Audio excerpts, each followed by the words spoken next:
LSU's offense roars, the bullpen wobbles, but the Tigers sweep the Frisco Classic. We're recapping it. Locked on LSU. Let's go.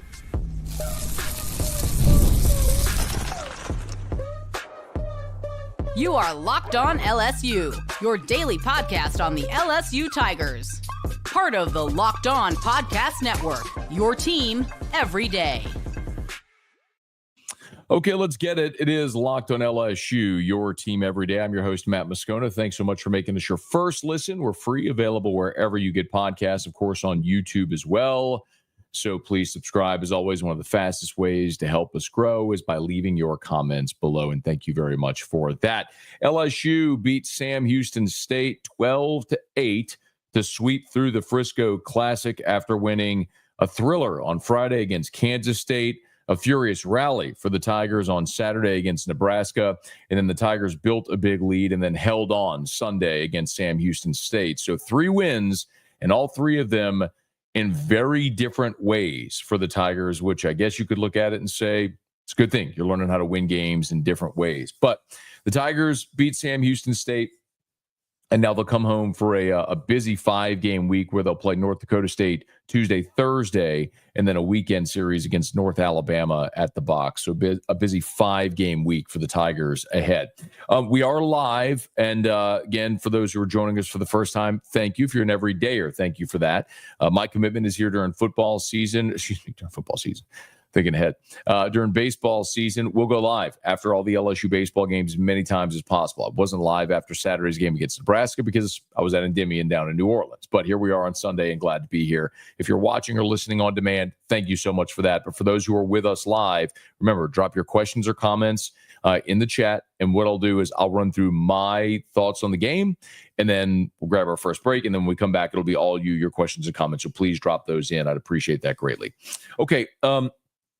A few things that stood out to me in this ball game. First and foremost, I want to talk about the offense. I'll start with the positive. LSU offensively, again, was very good in this ball game, really picking up where they left off on Saturday with that furious rally, the 10 unanswered against Nebraska. LSU banged out 13 hits, so 12 runs on 13 hits in this ballgame. Tigers also drew 8 walks. So you were on the base paths, applying pressure early and often on Sam Houston State. And in this game, LSU scored in the 2nd, 3rd, 4th, 6th, and 6th. So you scored in 4 innings. Obviously, you didn't bat in the 9th. So 4 of the 8 innings where you hit, you came around to score. So the Tigers applied pressure early, and that was great to see. Got to talk about Derek Curiel and the start he has had. He came into this ball game with an on-base percentage around 550. I believe it's 547 if I could look it up exactly. But all he did in this ball game was a double, single. He had an RBI double, a 2-out RBI single, and he walked 3 times. So Curiel was on base 5 times in his 6 plate appearances. I'm becoming a bit redundant here, but it's exactly what you want in a table setter and a leadoff hitter. Get on base for your run producers. Well, Curiel gets on base. The run producers come behind him. Jones today with 2 RBI. Dickinson, you look at a 2-for-5 day for Dickinson with a double. And it's hard to look at it and say, man, Dickinson had an off day, but that's the standard he's set for himself so far. But the big spot for Dickinson, though, I think, wasn't even him swinging the bat. And this is one of the things that I know it's been one of our preseason talking points about this offense, and now we've seen it sort of manifest. We wondered aloud who would provide protection for Jared Jones in the lineup, meaning, okay, if you're going to pitch around Jones, someone has to be able to make a team pay for that behind him. Well, in a situation that arose in the bottom of the 2nd, Milam hit the leadoff homer, so you're up 1-0. Stanfield came up 2nd and 3rd, 1 out. LSU played a little small ball here, and he gets the RBI ground out. Nice piece of hitting by Stanfield to get the ball on the ground to the right side and get the run home. So you're up 2-0 with 2 outs. Curiel draws a 2-out walk, and now here comes Jones. So you got 2 outs and a base open.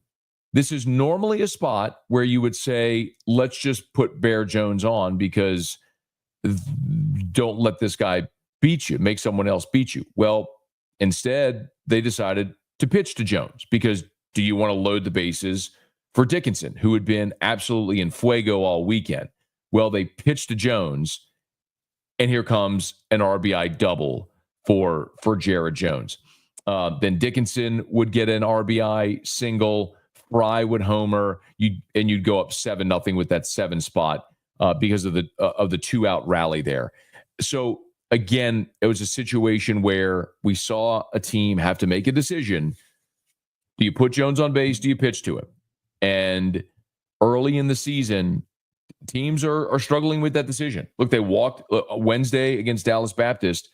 Similar situation when Dallas Baptist chose to walk Jared Jones. They pitched to Dickinson. Boom, 3-run homer for Dickinson. So it's a pick your poison right now, and that's because Daniel Dickinson has shown he is more than capable of being that guy behind Jared Jones in the lineup to provide protection. So offense, I thought was really good. There was a really big missed opportunity in this game, and it came in the bottom of the 5th. LSU's up 11-4. And I'll get to the the pitching in a bit. By the way, there was another situation in the game in the 3rd when Stanfield came up, identical situation. 2nd and 3rd, 1 out, RBI ground out. Just put the ball in play, get the run home from 3rd. That's your job. Put you up 8-2. Then Curiel came up with the RBI double, put you up 9-2. But anyway, I love that you got 2 runs right after Sam scored their first 2 runs, right? So you answered right back and got those runs back. But for the question about Stanfield, who earlier this week struck out twice with the bases loaded in an 0-for-4 day, you look at a day like this and you go, okay, twice he came up, 2nd and 3rd, 1 out. You got to put the ball in play to the right side behind the runner to get that run home. He did it both times and came up with 2 RBI. So good to see there. And Stanfield's defense continues to be very good in center. The really big missed opportunity was in the bottom of the 5th. And this is the one spot of the year probably where Daniel Dickinson hasn't come through for you. But it's 11-4 in the ball game right now. And I mean, they're talking about run rules. You got Chris Mikoski sitting there droning on about his bat. If you're watching the game on D1, about who he's voting for the all tournament team. Ben McDonald couldn't have seemed less interested in that conversation. It looks like you might be on toward a run rule type game. And LSU had an opportunity to absolutely choke out this game, and they missed it. It was the heart of the lineup that missed it. So bottom 5, it's 11-4. You go walk, single. So you got 3 on. Jones is the one that singled. So if the base is loaded, nobody out for Dickinson. It's Dickinson, Fry, Milam. Bases loaded, nobody out. Dickinson strikes out, swings at a pitch at his eyes. Fry strikes out on 3 pitches. Then Milam flied out weakly to center. That felt like an opportunity where you gave away some at-bats, where offensively you were up 11-4 and you got a little lazy because you were up so big. And so Dickinson went chasing, Fry struck out on 3 pitches, and Milam flew out weakly to center. That's one of those situations where if another guy is making a pitch, I can tip my cap. Dickinson swinging at a ball at his eyes, that's plate discipline. That's something he's shown all year. I'm not going to criticize Dickinson. He's been awesome all year. But that's one of those situations where you have a chance to really choke this team out, and you kind of let them get back into it, because right after that is when Chase Shores was pulled. You went to the bullpen, and maybe my other big takeaway after the offense staying hot is we saw some concerns with the bullpen yet again. Cade Woods comes in the 6th. He goes single, walk, pass ball, walk, single, doesn't record an out. So now they've drawn within 11-5. You bring in Cooper Williams. He walks in a run. It's 11-6. Ground out, which scores a run. Sack fly, which scores a run. So now it's 11-8. They bring in Connor Benj. He gets a ground out to get out of the inning. But the point is, the damage was done. You're in an 11-4 ball game with the bases loaded. You're batting 11-4, bases loaded, nobody out, and you have a chance to blow this thing open. You give away 3 at bats. Now you have to go to your bullpen, and just like that, boom, they put up a 4 spot, and all of a sudden you're in an 11-8 ball game. And now it's way more interesting than it needs to be. I thought Connor Benj did well. The Tigers did come up with a 2-out rally to get another run on the board in the 6th to go up 12-8, which would be the final score. In the 7th, you worked around 2 walks, which was nice to see. really good to see Primo get a 1-2-3 inning in the 8th, especially after the struggles he had earlier this weekend. At a time where the rain was coming in, it's feeling a little uneasy because they pulled within 3, you extended it to 4. But for Primo to go out there and get a 1-2-3 inning in the 8th, that was the first 1-2-3 inning since the first inning. And by the way, the first inning, you allowed a base runner, but you got the ground ball double play. Shores did. So that was the only clean inning of the day for LSU in the 8th. And then in the 9th, again, you worked around a couple of walks from Rizzi. Newt came in and got you out of it. So, if there's a giant concern out of this game, it's the walks. And I don't want to overreact to it, but LSU pitching in this ball game walked 10 hitters. They struck out 6 and walked 10. Ben McDonald said it on the broadcast, and he's right. There's not going to be a lot of days where this LSU staff walks more hitters than they strike out. But this is one of those days, and it was those walks that allowed Sam Houston State to stay in this ball game. If you go and look at the 6th inning, when you're up 11-4, 1, 2, 3, 3 walks in that inning, and all 3 walks came around to score. In the, let's see, it would have been in the top of the fourth, leadoff walk, single strikeout, wild pitch, another walk with the bases loaded again, and then an RBI ground out. You got the strikeout there. Shores got the strikeout to limit the damage, but 2 runs came in, and it was a walk. The leadoff walk came home, and then you walked in another run with the bases loaded. So the walks cost you in this ballgame. It was a game because of the walks. I'm not sure there was a time in this ballgame, as I just think of it off the top of my head, where I look and said Sam Houston State really mashed the baseball. I don't know that they really made great contact. They did end up with 9 hits in this ballgame, but it was the walks that gave them those opportunities. So that's something Jay Johnson and Nate Yeski, it's going to drive them crazy. They got to clean up. But those bullpen wobbles kind of showed up this week, showed up Wednesday in Arlington against Dallas Baptist, showed up at times again this weekend. We saw it, of course, in the opener against Kansas State when it looked like you'd really taken control of that ball game, and the hit by pitch, the walks and the hit by pitch allowed them back into the ball game. Talk about Chase Shores real quickly. We'll get to your questions, comments, so fire away with those. I thought Chase Shores was good, not dominant. I look at it in a different phrase. Whenever we see Chase Shores and he throws 98, 99, and we expect him to be overpowering, and there will be times he will overpower teams like he did against Purdue Fort Wayne in his first outing of the season. But today was a day where he went 5 innings, allowed 4 runs on 7 hits, struck out 5, walked 3. He threw 89 pitches, which was nice to see him extend. Again, you're still talking about a guy that hasn't really pitched in 2 years, so he's getting back into form. But the thing about Shores there's 2 sides of this. One is the walks are concerning because they came in a spot where it allowed Sam Houston State to be in the ball game, and that was Shores walked 3, Woods walked 2, Williams walked 1, Binge walked 2, Rizzi walked 2. Primo and Newt are the only pitchers that didn't walk a batter. But the other side of this is, on most Sundays in the SEC, if you tell me a starting pitcher on Sunday went 5 innings and allowed 4 runs, I'm going to be good with that almost every weekend, because most teams that you're going to play in SEC play and regional play, whenever, most don't have a number 3 starter like Chase Shores. I mean, look, we saw LSU a year ago really struggle with that. We thought it was going to be Thatcher Hurd, Luke Holman, Gage Jump. Well, Hurd ended up not being part of the rotation and wanted to be in Holman Jump, and then late in the season, Jump actually was your best guy. Like, you really struggled to find that number 3. We all saw it from LSU a season ago. So, I mean, we saw it at times, honestly, in the championship year where they struggled to find a number 3. So all that to say, if Chase Shores establishes himself in that role as a guy that can give you 5 innings on a Sunday and allow 4 runs, you're going to win a lot of games with a guy giving you that outing on a Sunday. I didn't get to do the show yesterday, but Anthony Ionson's struggles at the beginning of the game were a challenge. Very encouraged by the fact that he was able to get it together and get you through 6. But when you start to see these wobbles, I'm just going to remind you, Connor Ware. I've been talking about it from the beginning. Connor Ware is a guy that this coaching staff loves. They believe he is a weekend starter in the SEC.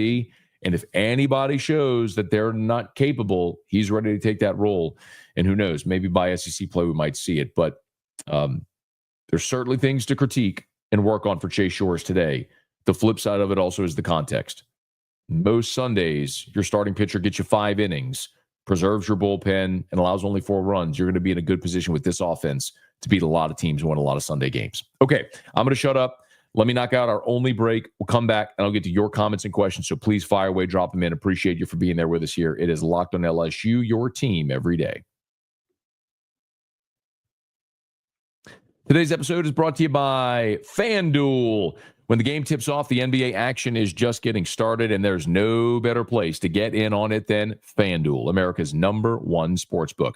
With FanDuel, you can place live bets throughout the game, so even if you miss the opening tip-off or want to bet on a fourth quarter comeback, you can stay in the action. And if you're looking for a bigger payout, you can even combine your live bets into a same-game parlay. I love using FanDuel's live betting feature. It keeps every moment of the game exciting, especially in basketball season. Love waiting for the opening tip, watching those first 4 minutes or so to see if you have any shift in the live line compared to where it tipped off. Great opportunity to get in on the action. The app is easy to use. When you win, you get paid instantly. Right now, new FanDuel customers can get $150 in bonus bets if your first $5 bet wins. Just visit FanDuel.com to join today. That's FanDuel.com for your shot at $150 in bonus bets. Make every moment more with FanDuel, the official sports book partner of the NBA. Today's show is also brought to you by our friends over at PrizePicks. Here it is. March basketball is here. There's no better way to get in on the action than with PrizePicks, the best place for daily fantasy sports. With PrizePicks, you just pick more or less on at least 2 player projections. And if you're right, you can win up to 1,000 times your cash. It's fast, easy, and keeps every game exciting. Love how you can make your picks in less than 60 seconds. You stay engaged all game long. By the way, I would recommend setting notifications. I do this so I get pinged every day as a reminder to make my picks. And they offer weekly promos like Taco Tuesday, where you get discounted player projections for even more value. So download the app today and use the code LOCKEDONCollege to get $50 instantly after you play your first $5 lineup. That's code LOCKEDONCollege for $50 instantly after you play your first $5 lineup. PrizePicks, run your game. Okay, it's time to get to you. Thank you for being there. If you are with us live, please smash that like button on YouTube, subscribe to the channel, hit the bell so you're notified whenever we post a video or go live. If you're listening or watching on demand, we appreciate you all for being there as well. But we're going to do these live shows after as many LSU baseball games as we possibly can throughout the course of the season. So thank you for being here with us. Thomas, thanks for being there. Anthony ended up being closer than it should have been. That's true. Hey, Justin Stout, shout out to you. Trivia Carter. Kathy K said, very excited about this team. You should be, Kathy. They're talented and they're deep. And I think maybe if you missed the beginning of the show, the thing that I'll say about the weekend that maybe is my one biggest takeaway is you won 3 games against 3 good teams, and you won them all in very different manners. The Friday game against Kansas State was a nail-biter that went into extra innings, and you made some incredible plays, both defensively and then the clutch hit offensively by Pearson and Dickinson. On Saturday, you found yourself down, and then down 5-0. You rallied 10 unanswered to win that game. And then, of course, on Sunday, you got up big and then had to hold on late and hold off a late charge. So you're showing the ability to win in different ways. And by the way, you also showed the ability to win without the benefit of the long ball. So Stephen Milam did hit a solo home run in this game today to lead off the second, which started the scoring. Forgive me, and then Fry homered as well. So Fry did, and that was a 3-run homer. So you actually did have the benefit of the long ball today, but you didn't yesterday. And so you've shown the ability to win without the benefit of just mashing the baseball. Michael said bullpen issues are starting to mount, also still leaving too many runners in scoring position. So the runners in scoring position thing, every team in the history of baseball is going to leave runners on base. You're never going to score every single time. The things that for me are inexcusable are fundamental baseball plays like runner at third, less than 2 outs. You've got to get that guy home. Ground ball to the right side, ball into the air to the outfield. You can sacrifice bunt him home. There's so many ways that you can get that run in from third if you just have a team concept and a team first mindset to keep the merry-go-round going to get that run home. And you did that twice today. Stanfield did it both times. Stanfield was up twice after LSU sacrificed bunty, which I hate, advancing a runner. But Stanfield came up twice with a runner on third, less than 2 outs, and got the ball on the ground behind the runner to get him home. That is good fundamental baseball, which netted you 2 runs. Those are the types of things I want to see. It was disgusting in the 5th to see the bases loaded with nobody out. Dickinson strikes out, Fry strikes out, Milam flies out weakly. Felt like 11-4. They gave away those at bats. That's the bigger problem I have. And as far as the bullpen, I'll say, look, Skip used to always say, look, by the time you get to Omaha, you're really using 6 or 7 pitchers. Like, you know who your 6 or 7 guys are. Now, maybe you've extended that one more or so just because of the length of Omaha now compared to what it was. But ultimately, all of this right now, all of this first month is figuring out who you can trust in what situations. What roles are guys going to carve out? It's pretty safe to say, like, Zach Cowan right now is a middle of the game innings eater. One thing, like, we didn't see William Schmidt today. That would have been a situation where I probably would have you probably would have seen Schmidt pitch in an SEC weekend, but for the fact that now you've got a 5-game week, he's likely going to be your starter Tuesday or Wednesday against North Dakota State. So, and I know Schmidt did pitch the 9th against Nebraska, but he only threw I'm looking at his pitch total. They don't have his pitch total here. Anyway, but the point is, like, that's a situation where he could have come back and pitched if you needed him on Sunday. But you probably are keeping him fresh to start either Tuesday or Wednesday. So anyway, all that to say, very long way of addressing your point there, Michael. I'm okay using all these guys right now because, especially with so many freshmen, you're still figuring out if they're capable in these moments. The only way you'll know is if you keep putting them into these moments and leverage situations to see. Manny, glad you finally got your car from Nola. So, I was, we went to Endymion, had a great night. It was fantastic, but it was an hour and 20-minute wait at the valet at the Westin in New Orleans to get my car this morning, and I was coming out of my skin. Hey, Brant, let's see. Tiger showed some grit this weekend. Biggest concern in your opinion? Bullpen letdowns, maybe? Yeah, I think. Well, I'm going back and forth a little between catcher and the bullpen. I thought Hernandez, with more experience, has been tough behind the plate. Has been really good. He's been better. The thing about the bullpen is, like, here's what I'd tell you. If you go into a weekend and I told you were going to have, like, let's say you go into an SEC weekend and you've got Anderson, Shores, Ianson, Ware. Because I'm assuming Jay Johnson's going to be using Connor Ware in SEC games. He's not going to throw Connor Ware out there in midweeks against Nichols and Tulane. That's just like he's going to use him in spots where they need him in SEC games. So that's 4 right there. He very clearly trusts Zach Cowan. That's 5. Connor Benj is 6. I think William Schmidt, if he doesn't become your midweek starter, I think we'll see him in situations in SC weekends. That's 7. Obviously, Kason Evans is going to be your closer, back of the bullpen guy, or stopper in the middle of the game, depending on what happens when Guidry gets back, and that's the other one. Guidry is 9. Like, there's 9 right there that I just mentioned, without even talking about Newt, and Rizzi and Williams and Primo and some of the guys we've seen that have wobbled a little bit. So, like, I don't know that there's going to be listen, there will be situations in conference play where you end up using 5, 6, 7 pitchers in a game. And maybe it's one of those things where the game's out of hand one way or another. And so you're just putting guys out there to save your better arms for leverage spots. But the guys I just mentioned, I think in any given situation, we would all be okay with giving the ball to one of those guys. That's plenty enough. That's going to be plenty enough to get you through a regional. That's going to be plenty enough to get you through a super, through Omaha.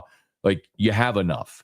The concern is with some of the newer guys that are struggling at times. That's kind of the concern. Like, Shore's walking 3 on Sunday. I don't love that. But we're learning about what Cooper Williams' role will be, what DJ Primo's role will be. Will Cade Woods or Jade Newt have a role? And right now, I mean, I just rattled off 9 names of guys who will have a role before those guys will. Travis, LSU and Tennessee looking like the top teams in the country. Excited about this team. You don't miss the fact that Texas A&M, and as we do this, A&M hasn't finished their weekend. They play Sunday night against Rice in Houston. But A&M's lost 4 in a row. That was the number 1 team in the country. Yes, coaching matters. Let's see. You probably haven't watched UT much. Think they look more polished than LSU so far. They face Florida in 2 weeks. Guess we'll see what those 2 teams are really made of very soon. Yeah, it's very hard to tell in pre-conference play. Now, with Florida, it's different because Florida plays Miami and Florida State, and a lot of really good teams in the state of Florida. So you may feel like you know a little bit more about the Gators at this point. Let's see. How can the random streaming services carry LSU games? ESPN has to be losing revenue for these games. So no, obviously the way that it works is LSU and every SEC school signs over its grant and rights to the league. The league then goes and negotiates a TV deal, as we know. The SEC has a TV deal with ESPN. Those are for home games. So when LSU goes and plays in the Frisco Classic, LSU doesn't own that game.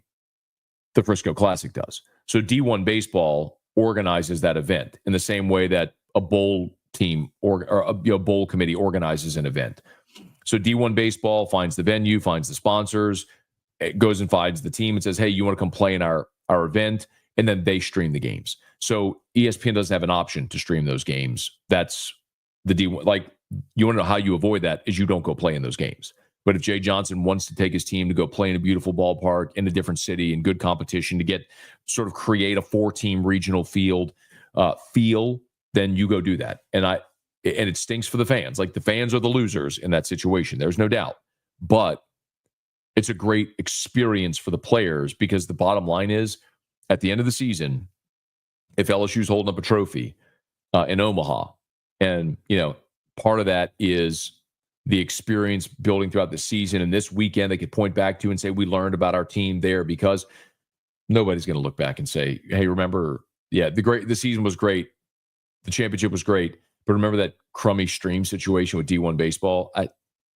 I listen, it sucks. I understand why it sucks and why everybody's not happy about it. You shouldn't be. I'm not saying you should be. But I also understand why Jay goes and plays those games. And I think it's the right thing to do. Manny, not great pitching by Shores or any of the pitchers. Newt did close the deal. Love coach giving everyone a chance to step up or down. Anthony, D1 baseball sponsored the tournament, has streaming rights, correct. Thomas, Tigers show some resilience, finding ways to get wins. Looking forward to watching the games this week on SEC Plus. Loving the recaps. Thank you for being there. Appreciate everyone for hanging out with us. Let's see. Fire 3449. Matt Fry is such a great athlete. The LSU broadcast talked about how fast he was scoring from second on the infield hit against Nebraska. Fry is a great athlete. He is the definition of a toolsy baseball player.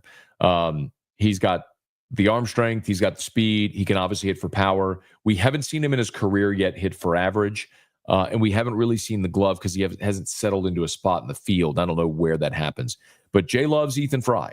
And if he gets going like he did today and he can mash a 400-foot homer, 3-run bomb in that situation, that's another power bat in the middle of the lineup. Yes, he's got a role on the team. Celebration in the lazy river. Scratch everything I said about this team not having fun. I was way off. That's from Chico, who last week said he doesn't think the team was having fun. Hey, Rick, thanks for watching. Was it just me or did the commentator have trouble keeping the count of the names and the players right the entire weekend? I don't know. Candidly, the Friday game, I was on air for my radio show, so I was not listening to the TV broadcast. And then the Saturday game, I told you I was at Endymion. And then Sunday, I did get a chance to watch that game. It was Chris Mikoski, who worked in Baton Rouge for a good while, by the way, who's on the call, is pretty familiar with LSU. But I don't really have much to say about it. I'm more focused on the game and LSU winning 3 games and what the takeaways are there. Hey, Rick. Sorry. Go Tigers. Let's see. Brant, what aggravates you more, leaving runners on base or the bullpen not slamming the door? The walks. Because, listen, it's an old cliche, but it's true. In baseball, if you fail 70% of the time, they put you in the Hall of Fame, right? So there's going to be times where you come up with runners in scoring position and you don't get a hit. When guys seemingly do it all the time, like Josh Pearson, it's why we celebrate guys like that, because they're super clutch. I mean, that was like Derek Jeter made his career doing that. Walks are self-inflicted. Like, you're a scholarship pitcher at LSU, throw the ball over the plate. I get it. I'm sitting here at home. Easier said than done. But it's true. We saw this team do it the first weekend. 3 games against Purdue Fort Wayne, they filled up the strike zone. They walked the entire staff over 3 games, walked 2 hitters. Like, throw the ball over the plate. And if you can't, then you can't pitch for me. I mean, I'm not the coach, you understand, but like, you've got to be able to throw the ball over the plate. And if that continues to persist and be a problem, like we've seen it with Cooper Williams now, we've seen it with Cade Woods, like, it's going to be harder to justify giving those guys the ball in a tough spot. They're going to end up being the guys that you go to when you're up 11-4, on a Sunday. Big Mill, we crowned this pitching staff too soon. They struggled all weekend. I don't think anybody crowned them. I think there are objective truths about this pitching staff. You have 8 guys that throw 95 or better. There's just not a lot of places staffs that are going to do that. If you were awed by the stats against Purdue Fort Wayne, yes, you overwhelmed Purdue Fort Wayne, but go back and watch any of our post-game videos there. If you're an everydayer, you heard me say it then. Like, I'm not super interested in mashing a team like that. If you want the football analogy, it's like, well, what are your takeaways when you play nickels, right? Well, did you protect the football? Did you tackle well? Did you limit the penalties? Like, the things you can control. Like, that's what I want to see in these situations. Rick said, clean up the bullpen quick. Again, the bullpen wobbles are a concern. But the thing I'll continue to say to you, that I've said for as long as I've done this show, not only Locked on LSU, but every format I've been on talking LSU baseball, like, when you get into leverage situations in conference play, when you get to regional play, some of the guys you saw pitch today are not going to pitch for you.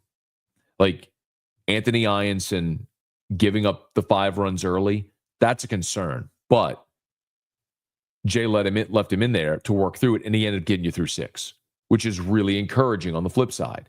So let's see what he does next time out, right? Point is, you're going to have your guys that you can count on that have shown you up to this point in the season. They're going to be good in those spots. Tigers won all 3 games, not complaining. You don't have to complain. I'm not saying you should complain. But it is also fair to point out when things don't go great. Hey, Brennan Huff, thanks for being there. Gerald, crowd had 5,000 less Tiger fans than Saturday when the attendance record was set. It was windy and cold. If folks were like me, they were tired. Maybe the team was too. Maybe, but then also, look, a lot of people who made the trip for the weekend, maybe they're traveling on Sunday to get back for work on Monday. That could be part of it. A Saturday evening game is usually going to be better attended than a Sunday afternoon game. It's kind of generally how it goes. So, but look, Tiger fans I thought showed up in a great way this weekend. Michael, Shores did good, did work a good 5 innings, but not perfect. Too many walks today, sure. Guy Brooks, thanks for the live update. Appreciate that. Appreciate you for being there. Let's see. Einstein struggled the first few. He was great after that. I think he looked better than Shores and Anderson after the first few innings. The thing about Einstein is, the ability is there. Like, the arm talent is there. The ability to pitch is what, especially at this level against these types of hitters, whenever you start getting into conference play, is going to be the unknown that will continue to develop and evolve. Okay, let's see if we get a couple of more in here. I know, just candidly, our locked on format, they don't like us going beyond 30 minutes. I'm already beyond 30 minutes, so I'm going to get going here in a second. Melody, struggles will be a good thing. No team plays perfect all season. I think they'll learn important things from the weekend. I agree. Let's see. The 2 DH players should be Pearson and Fry against the opposite-handed pitchers. It does give you a lefty-righty option right there, and I think that's where they're settling in. If you put Jake Brown in right field, which, of course, today you started Pearson in right. And there's going to be days where you give veteran players the opportunity to go play in the field. I remember when Blake Dean came back for his senior year, Maneri committed to him being an everyday player in the field. Now, that's not going to happen for Pearson, but Pearson is going to have an opportunity to play in the field. I still think your best lineup is when you've got Curiel in left, Stanfield in center, Brown in right. And I think that's going to be, like, if they had to go win the national championship today, I think that would be your starting outfield. And then based on what you just said, I do think Pearson, Fry, depending lefty righty, would be your DH. I do think that's probably would, if they had to go win the national championship today, I think that's what they would do. Is it wise to bean Jones instead of pitching to him? What do analytics say? I don't know if you mean bean or you mean like walk him. I mean, I don't know how many times Jones has been hit. I could look it up, how many times he's been hit this year. But let's see, Jones has been hit. Jones has only been hit twice this year. So he's walked 6 times, which feels like it's way more than that. No, I'm sorry. That's 6 strikeouts. I was about to say he's walked 12 times. Okay. Jones has walked 12 times. He's been hit twice. So by comp, Dickinson's been hit 7 times. Pearson's been hit 4. So just for comparison's sake, like, they're not hitting him. They're just not pitching to him. They're pitching around him and walking him. But again, the situation in the game today on Sunday, in the second inning, Curiel got the 2-out walk. So you have first and third at this situation now. So you got a base open with Jared Jones up. And instead of walking Jones, they pitched to him because they didn't want to load the bases for Dickinson. And Jones hit an RBI double. So, we are already seeing the results of Dickinson's offensive success bleeding through right now, which is fantastic to see. Okay, let's wrap this thing up, y'all. I appreciate you for being here with us. Nice win for the Tigers. You go out this weekend, you win 3 games, you won them all in different ways. It's an evolution where you continue learning more and more about your team, which you continue to do. And, you went out and you did it with a win, with another win, which is great to see. So Tigers get a win over Sam Houston 12-8. I appreciate y'all for being here with us. So do me a favor. If you are watching live on YouTube, please smash the like button, subscribe to the channel, hit the bell so you're notified whenever we post a new video. If you're on podcast or YouTube on demand, please subscribe on your favorite podcast app and follow along with us here. Tigers are 10-1. It's a busy week. LSU will play both Tuesday and Wednesday at home against North Dakota State, and then Friday, Saturday, Sunday series against North Alabama. Then a midweek game against Xavier, and then it's SEC play. So 2 weeks from today, LSU will be wrapping up the opening weekend of SEC play, and I'm fired up for it. All right, thanks for being here with us. Remember, let a friend know that if they love the Tigers, we got you here every single day for Locked On LSU, your team every day.